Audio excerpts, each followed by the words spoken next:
What's going on, you guys, and welcome back to another Pay It Forward. I am your host today, Leo Schoolfield. I'm with Brandon, and today we have a special guest for you guys today. And this guy is extremely intelligent, and he is the best at what he does. So without further ado, please welcome to the stage, Pete. How you doing, Pete? I'm doing well, thank you. I was looking around the room to see who else you're maybe talking about, but yeah. Yeah. Nah, it's only you, brother. It's only you. So Thank you. please introduce yourself and tell us a little bit about you and your whole story. Okay, yeah, I appreciate that. First of all, thank you very much for this opportunity. As a vet, we're all in this together. I got to look out for each other. Never leave a Marine behind or whatever. So, really appreciate the opportunity this afternoon. So, like you said, my name is Pete Saragnese. Originally from New Jersey. Grew up playing sports, always really competitive, and even at a young age, I knew I wanted to go into the military. So coming out of high school, applied to the service academies and military school. Ended up going to Virginia Military Institute. Graduated in 2009 with an international studies major, and I commissioned into the Marine Corps. After the basic school, I went on to artillery school as an arty officer, and then served for 10 years. Did one Afghanistan deployment, and then went out on the 31st MEU. I got out in 2019 for medical, so that might come up here in a little bit for any transitioning service members who are going through something similar. So I got out. I actually worked for a staffing company similar to what you all do.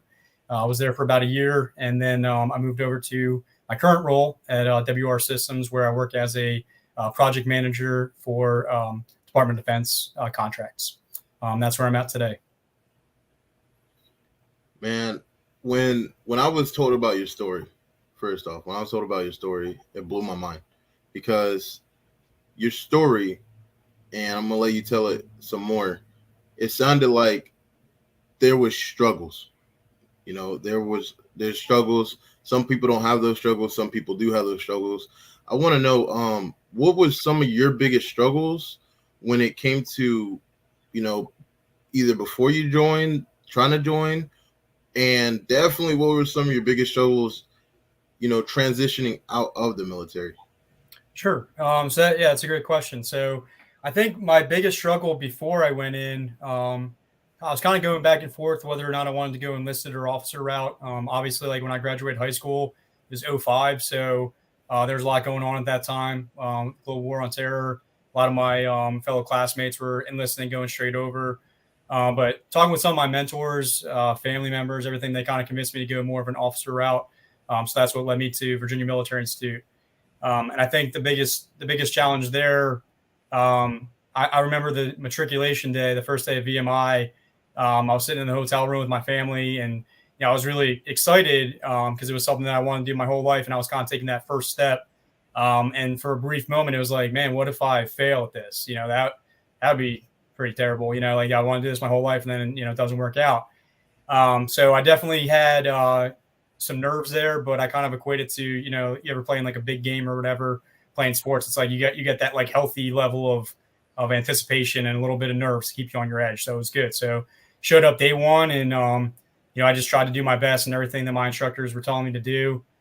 Just always put forth, my best effort. If I failed, I just tried to learn from it. So those are some of the struggles when I first got in. That was my first taste of the military, somewhat, doing a military school. And then just the challenges of getting into the Marine Corps at a time of war and getting ready to go and making sure that your Marines are ready to go too. So that was challenging, but I wouldn't say it was really a struggle. It was challenging, and I worked with my peers, my senior officers, and I leaned very heavily on my NCOs and staff NCOs to guide me through that initial phases and all the way through my career, really. So that's kind of the service part.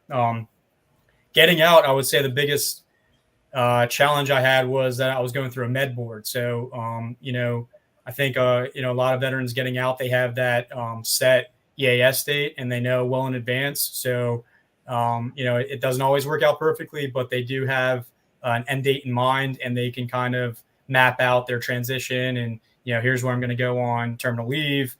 These are the areas I want to live, so on and so forth when they're looking for jobs. But for myself and anyone else going through like a med board process, there's a lot of uncertainty as to when you're actually going to get out, and that makes it challenging to find a job because one of the first things they ask you is, when can you start?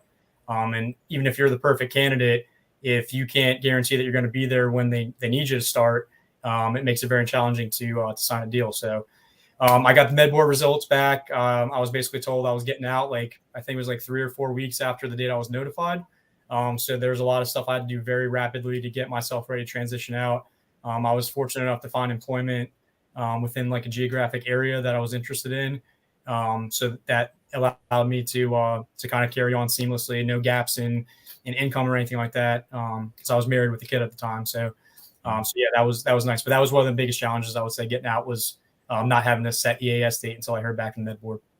Wow, Pete, that's pretty wild. Because from what I hear, at least with the process with the med board piece, is that something that you knew, let's say, 6 or 7 months in advance, hey, you're potentially going to go up for a med board, or was it just you go in for one of your annual physicals and then they say, hey, you have this issue and we're going to put you up? Was it just on the spot? Yeah. So what happened was with me, I got in 2014, I was diagnosed with herniated discs in my neck. So at the time I was doing a short B billet up in Quantico. So wasn't really going to the field, not deploying anything like that. So at the time I just kind of did physical therapy, tried to kind of fight through the injury.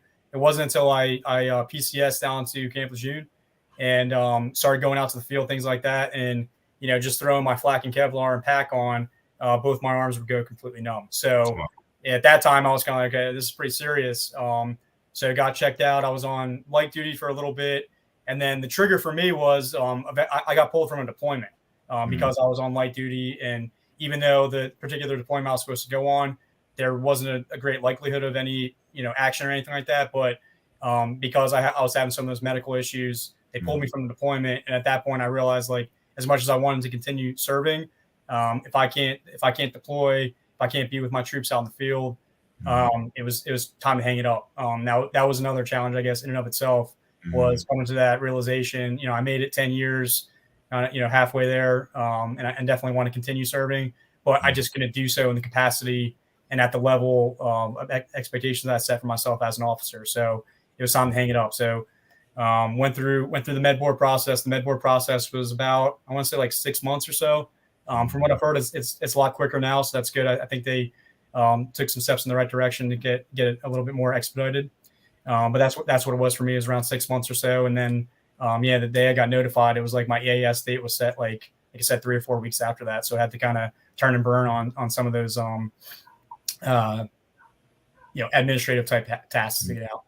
Yeah, that's good. I think it kind of, I commend you on that. At least with that quick turn, having some things aligned so you can prepare. One of the greatest leaders that who mentored me, he told me, and I think we've all heard this saying. You have to know when to take a knee, right? Because we all keep trying to fight through things that maybe it's time for us to take a knee, whether it be mentally, physically, etc. Right. No, for sure. And that's always kind of military mindset. You always want to kind of fight through it. You never want to let anybody down. I do think the military just in general is getting a lot better about that, knowing that it's better to take a week off now or 2 weeks light duty than have to have a surgery in a month and then be out for 6 months or whatever it is. So I do think we're getting better about that. We still need to be tough. We still need to do our jobs, but there's also a way to go about it in a intelligent manner, so you're taking care of your body and you are ready to fight if need be. Very true. Very true. I definitely agree. I believe the military they're always innovating every year. There's always something new, and that's the one thing I liked about it was every year there'd be something new that they did that would be better than last year. They've always strived to get better at any time, place, or in any aspect. So, hearing your challenges and some of the things you went through, Pete, I would ask, what was some of the biggest motivation you had to be so successful? I'll say my family, obviously.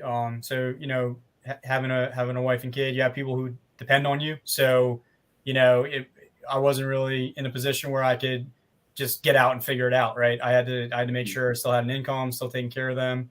So that was my biggest motivating factor, to really stay on top of it and just kind of roll with the punches with the med board or whatever. But I did certain things while I was still in. Like, I took advantage of, at the time it was called DoD Skill Bridge. So I worked on getting my PMP while I was in. I just tried to do everything I could to, kind of balance, because I was still active duty. So I wanted to still do my job and take care of my Marines. But I spent some of my free time making sure I was as competitive as possible once I entered that civilian market. So, but yeah, to your point, one of the greatest motivating factors was being able to take care of my family still and not have like a gap in pay or income or housing or whatever like that. So that was huge. That definitely is a big motivating factor. Family definitely helped put me in a better spot than I was when I first started, when it came to my military career personally. And with that being said, as you transitioned out, how am I going to word this? As you transitioned out, what would you say was some of the knowledge or skills that you've gotten from the military that kind of helped you transition into the career you are in now? And also, can you share with everybody who's watching, what do you do now after post transition? Sure. So I'll answer the first part of the question about the skills. So I think the two biggest things for me, integrity and attention to detail. You could be great at a lot of other things, but if you don't have integrity, people can't trust you.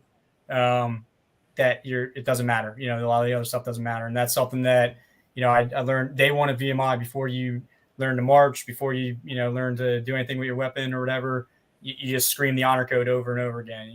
Cadet will not lie, cheat, steal, nor tolerate those who do. And that's the very first thing they teach you. So that sets a precedent, right? It's like, if that's the first thing they teach you, that's obviously the most important thing. Like, you can struggle with your studies, you can struggle with PT or whatever else, but you got to keep that honor intact. That's the only thing that's going to get you, kicked out, dishonorably or whatever. So integrity is huge. You gotta always do the right thing, tell the truth, be dependable and reliable.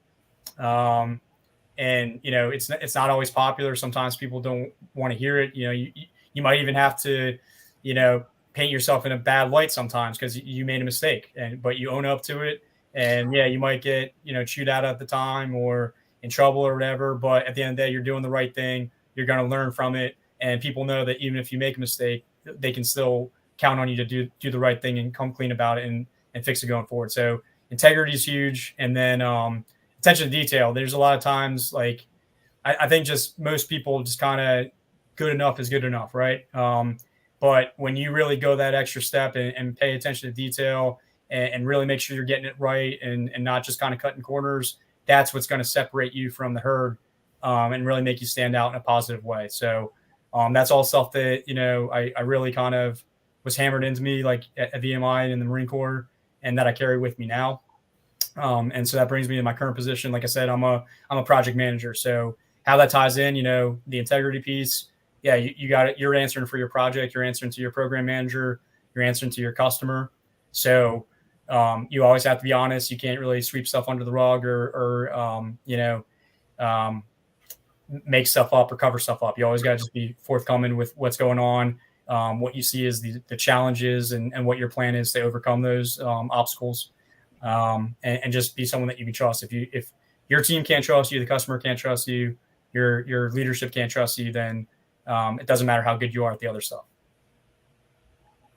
I definitely agree, especially attention to detail. And would you say, like, what about asking for help? I know, like, from my standpoint in the Navy, it was hard to ask for help with, like, painting. We had to paint the side of the ship, and I didn't want to ask for help. I felt bad because I'm like, oh, you guys are sitting down chilling. Right. You guys already worked. Right.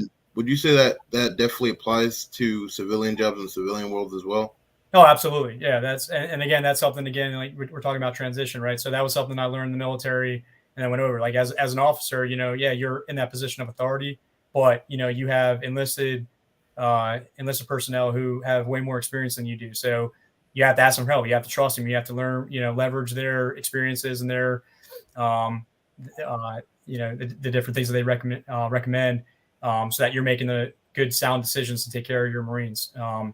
So yeah, asking for help there. And yeah, and especially as like an artillery officer, like as an arty guy, I had a comm section, I had motor T section, I had obviously like the howitzers, right? So I knew that I was never going to know the radios as good as my comm folks. I knew I was never going to know the trucks. So, and I don't have to know everything. I just have to know enough to make sure I'm taking care of them and setting them up for success, right? So I learned in the military, you lean on those SMEs, subject matter experts, right?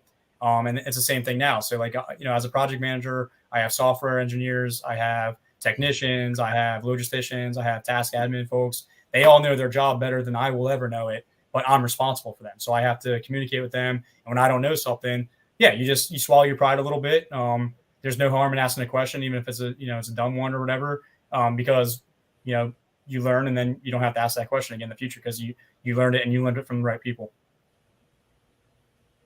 I definitely agree with that.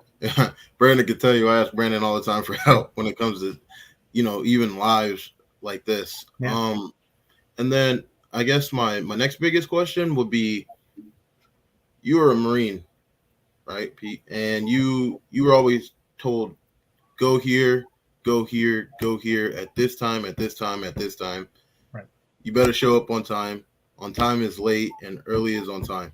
Right. So my question for you is, how did you kind of transition in that phase from like going from like here, let's go, to kind of like slowing that down to like a regular pace, just kind of like settling back down? Right. Yeah. So in my job, it's certainly still pretty high paced, but I mean, at the end of the day, like whether it's, an officer or an NCO or whoever telling you what to do, you're always going to have someone to report to, especially when you first get out. So you are still going to have that guidance. It's likely not going to be as intense as it was in the military, but you're still going to have, basic guidance and expectations that should be set in initial counseling sessions, things of that nature, new hire orientation, whatever it may be. So you're still going to have that framework, to operate within. So, but you do have to develop a certain level of discipline and kind of that self-motivation and anxiousness to get the stuff done, because you're not going to have someone, pushing you and telling you what to do all the time. You're going to have to know what's expected of you and just kind of drive yourself to do it. And that kind of goes back to your point about asking questions. If you're ever in a situation when you get out where you feel like you don't have that guidance, you don't know what you're supposed to be doing, again, don't be scared to, no one's going to think you're dumb. If you're new, and you honestly don't know what's going on, ask for help, and whatever your respective leadership, whoever they are, they should be providing that guidance for you. So, ask questions and just know that when you get out, you're going to have to develop a little bit more discipline to self-start. Agreed. And that's one thing I'm still working on, is asking for help and then taking that word of advice and applying it.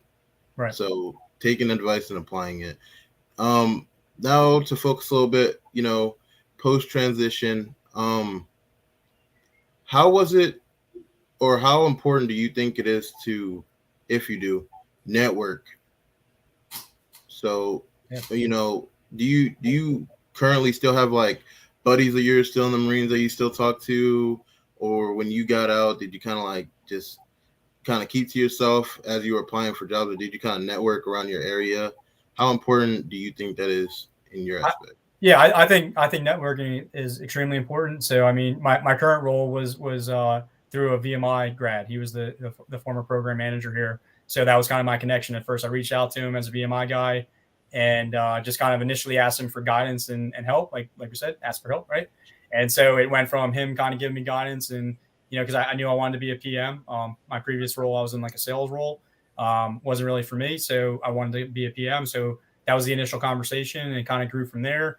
And then, it went from, a mentoring session to I have a PM opening here. So you're welcome to apply for it. So I did, and that's how I got my current role. So, I mean, obviously me personally, I think networking is huge.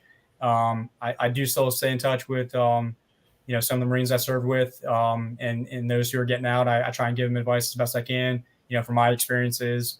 But yeah, networking is huge, because at the end of the day, like, yeah, you have to try and be as competitive as possible just on your own. But if you do have those individuals who you can kind of lean on a little bit to give you guidance, to kind of get your foot in the door, you're still going to have to kick that door open and show them what you got. But sometimes they can crack that door open for you. And so I think that's very important. Agreed. I love networking. That's like my bread and butter is to go around my community and just try to get as many visits as I can, and at least try to send a connect message. It doesn't hurt. It never hurts. Yeah. It never hurts to connect with people. And then, now to get to the slower, more boring topic, resumes.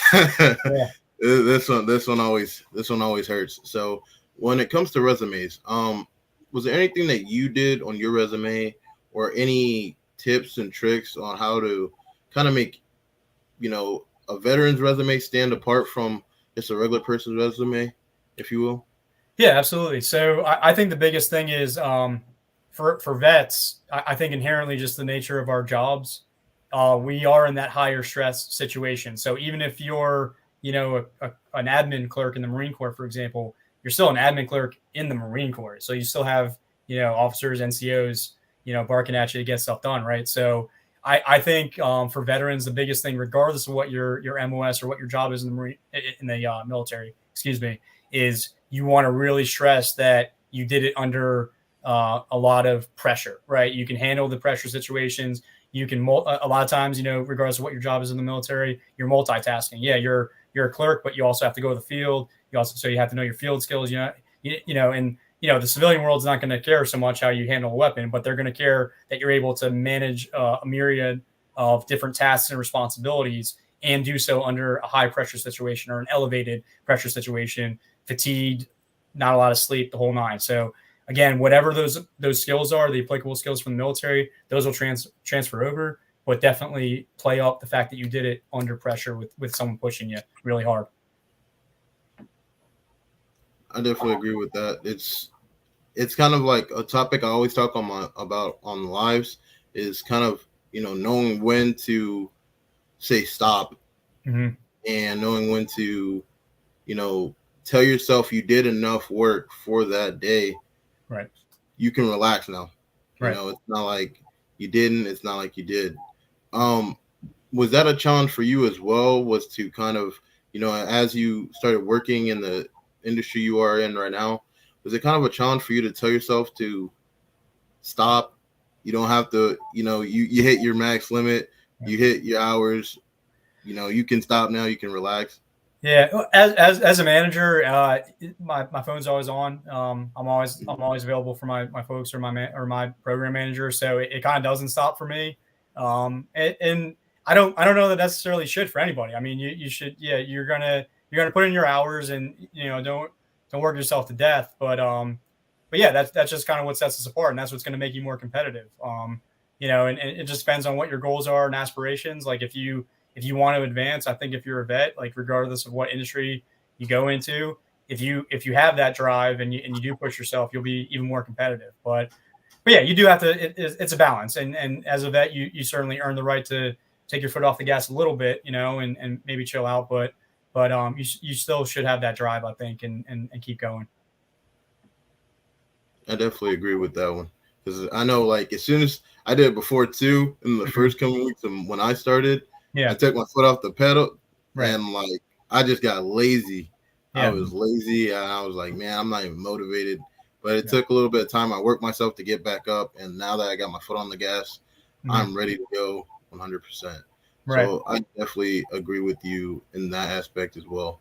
And then I know I talked a little bit about cover letters. Everybody has their own opinion on cover letters. So do you think somebody should have one? Do you think somebody should not have one? Do you think, if they have one, it's not going to hurt? I would always do one. Depending on the job you're applying for, you may or may not need it, but it's one of those things, better to have it and not need it than, you go to apply for a job and you're like, oh, I don't have it, and then it's kind of right off the bat, you're kind of painting yourself in a bad light. So yeah, I would definitely recommend doing one. And again, just, look up examples online, work with different people. Like you can even, if you really want to go out and spend the money, people do that sort of thing for a living to make it look the right way and capture all your information. But, that sort of thing should be readily available, and just know that, depending on the job and the position, you just might have to tweak it from here to there, but you should have like a good baseline document to work off of. I'm gonna start writing my cover letter right now. Sounds good. Yeah. And I guess my final question, before I turn it over to Brandon, would be, what do you think, in your own opinion, would do hiring companies kind of get when they take on a veteran instead of just somebody who hasn't really served? They just kind of went through high school and played that part. What do you think is some of the biggest aspects of hiring companies going, okay, let me try a veteran out? Sure. And I think this kind of goes back to your don't be scared to ask for help. I think when a company hires a veteran, I think they've, to a certain extent, accepted that veteran might not have all the applicable skills, but they're a teachable person who's going to work hard. And so they might bring a vet in who, maybe the job requirement requires these 10 things, and maybe the vet only has 7. But they know that the person will listen, will do their best every day, will ask questions, and they'll be able to train them up on those other 3. They're trainable, right? So that's the biggest thing. So understanding where that is from the hiring company's perspective will help you as the vet, because that's what they're looking for. That's what they expect from you. So as long as you deliver, they can train you to do whatever the job is, if there are those gaps. I definitely agree.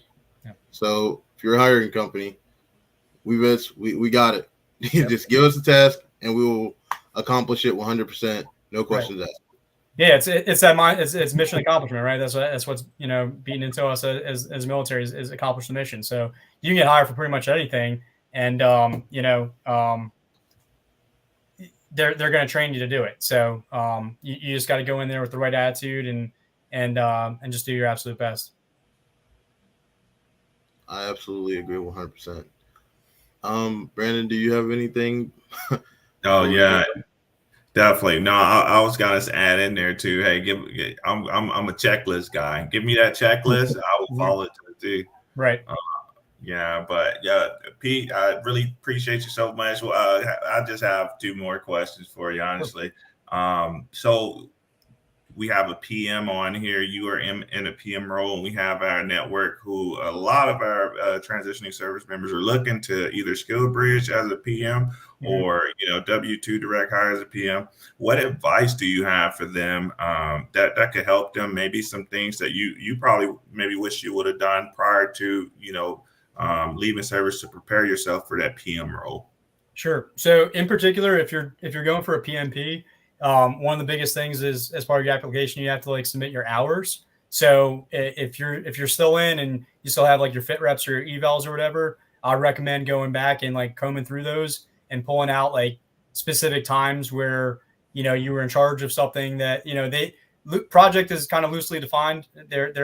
It's a little vague, right? So if you ever manage a field op or anything like that, that's going to help contribute to your hours, because you hit all the wickets of the management phase. You do your planning, your coordination, your execution, your closeout, all that stuff, right? So I wish that I had, if I had known while I was in that I was going to be a PM, I probably would have done a little bit better job of logging those sorts of things. But that's the type of thing where if you're in now, and if you're not transitioning out for a few years, start keeping track of that stuff if you think you want to go into a managerial type role. In particular, if you want to get your PMP, where you're going to have to do an application, do a test, and submit hours as evidence for your management skills. So that's one piece of advice I have. But just in general, everyone in the military is a leader, right? They say if there's two Marines, 2 soldiers standing next to each other, one's in charge, right? So don't sell yourself short. It doesn't matter what your rank was. You just the inherent nature of you being in the military, you're a leader. You lead by example, if nothing else. So give yourself credit for that, and don't sell yourself short. Say oh, I was only this rank, so I'm not going to get a management position. You'll be surprised at how many people are willing to take a shot at you because you have that military experience, and they know that you can pull it off because you're going to have the right attitude. 100% agree with that, Pete. You dropping nuggets, and I think a lot of times people get what's called that imposter syndrome. They feel like they don't belong. How did I get this role? 100%, you deserve it. Yeah, thank you. The other thing I'll say real quickly to that is, in the military, and this kind of goes back to the resume thing too, but in the military, it's always we, right? It's the team did this, the team did this. When you get out, you kind of got to get away from that a little bit. You got to be a little bit selfish up front, and you got to take a little bit more credit for what you did. If if you accomplished something, you did something in the field that was great, or you did something on the deployment. I know in the military, hey, the team did it, right? But when you're applying for a job, hey, I did this. I contributed in this way. Just the nature of it. And then you can go back to being humble after you get the job. Yeah, I hear that one. I tell a couple of my candidates that too as well. But okay, here, the final 2 questions. These are the hard ones here. Okay. If you could go back and do it all over again, would you choose a different service? No. Nah. You see the background here? Yeah. No way. Come on, man. No way. Okay. Hey, I gotta ask. The only thing I would say, if I ever come back or whatever, I might try and be a pilot. I think that's pretty cool. But no, Marine Corps all the way. Yeah. All right, too easy. All I'm saying is, Air Force DFACs are really good. That's what I heard. And last question for me, at least, Miami Heat or Denver Nuggets? Oh, I'm a hockey guy. Well, what's interesting right now is the Florida Panthers are in the Stanley Cup final too. So it's kind of neat that the same area has 2 teams in the championship at the same time. So I'll just say Heat for the sake of it. I don't know anything about basketball. I'm sorry. I'll say Heat. Yeah. Yeah, I'm sure you gotta get some kudos from the comments over there. Okay. Right on. But other than that, we really appreciate you for your time. Thank you for your service. And if you have any final words for the crowd, you can have it. Yeah. Sure. No, again, just really appreciate the opportunity. I don't know if any of that's true, what you said up front about me being an expert or high intelligence, whatever, but appreciate that. And then just everyone who's looking to transition, it's a very daunting thing. You're in the military. That was your life. That was your family for a while. So I know it's really tough, but, just, lean on people, get advice, get help, ask for help. And wish you all the best of luck and just stick with it. And thank you all for your service. Appreciate it. Thank you. Thank you. All right. Hey, thank you, network team. We appreciate you. And this was this episode of Pay It Forward, and we'll see you next time. All right. Thanks, guys.